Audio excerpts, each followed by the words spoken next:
So some time ago, I had got into a conversation with one of my friends, and we were talking about, jealousy.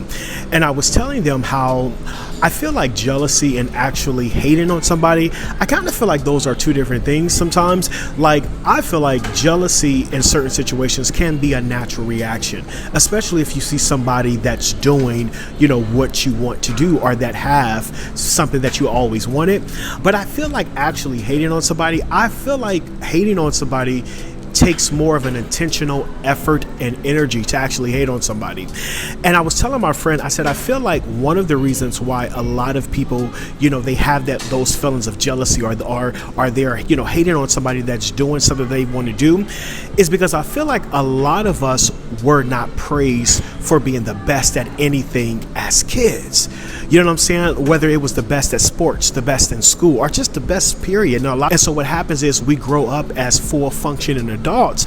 And so we feel like we don't have a sense of self-worth, or we don't have that type of validation. I started playing the organ at church at 16. And I just remember it wasn't a big thing like, oh my God, he's such a good organist. It was just like, yo, you know how to play. We need an organist. This is how much we're going to pay you. Come on, get on the organ. But on the flip side of that, I've had friends that, started playing around the same time as I did, or maybe even earlier. And from that moment on to today, they are just widely praised. You know what I'm saying? Like, they are just, when they step on the scene, it's like, oh my God, he's the best singer. He's the best organist. You know what I'm saying? And I've just accepted it. Like, I'm never going to be that type of musician that's going to go viral for playing something just so beautiful and crazy. You know what I'm saying? In the long term, therapy. But in the short term, this is what we're going to do. This is what I want you to do. I want you to separate. I want you to create, and I want you to celebrate. Separate. Yes, I want you to unplug. A lot of us, we spend too much time scrolling and watching other people live the life that we want to live. And so what happens that it creates this need to compare yourself to compare where you are to somebody's success or to somebody's whatever. But I need you to separate. And when you separate, I need you to sit with God. I need you to sit with yourself. And I need you to sit with yourself and ask yourself, who am I? What do I like? What do I want to do? And also, I want you to sit with the people that's closest to you. And I want you to ask them, listen, hey, when you get me, what do you get? As a brother, as a friend, as a lover, as a musician, as an artist, as a teacher, whoever, when you get me, what do you get? And hear them affirm you. Number two, I want you to create. This is a time when you sit with yourself. I want you to work on your thing. If you're a singer, I want you to practice. If you're a dancer, I want you to work on your routine. If you're a baker, I want you to perfect that recipe. I want you to sit with yourself, because it is only then when you sit with yourself and you begin to create that you begin to see how dope you really are. Even when I perform for a show, when I'm getting ready for a show, at first I may be nervous at the opportunity, but when I take time and practice and I listen to myself at home, I'll be like, I really can sing. You're like, I am really good. You know what I'm saying? So create. And then number three, I want you to celebrate. I want you to celebrate. A little bit of transparency.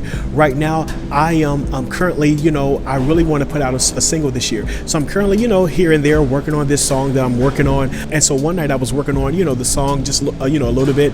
And so at the end of the night, when I got done working on the song, I closed my laptop and I shut off my computer, and I literally said to myself, good job, Mark. Good job.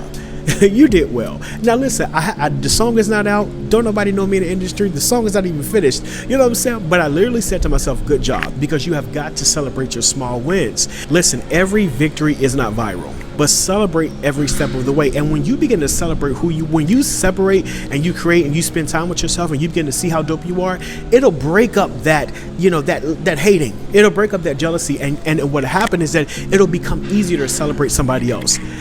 You know what I'm saying? You have to remember, somebody else's success has nothing to do with you. Has nothing to do with you. And a lot of times we are not able to separate that. It's almost like if you saw on the news that somebody's house burned down, you're not going to be like, oh my God, my house, oh Jesus, their house burned down, so my house. You're going to separate yourself and say, hey, I'm sorry that happened to them, but that's them. I'm going to pray. You're able to separate that. Now, on the flip side of that, you got to call that somebody that just bought a house. Then you're like, wish it was me. When is my time? You know what I'm saying? So a lot of times what happens is that a lot of us, we're able to separate ourselves from others when it's bad. But you have to do the same when it's somebody else's success. Somebody else's success does not take away from who and what you are.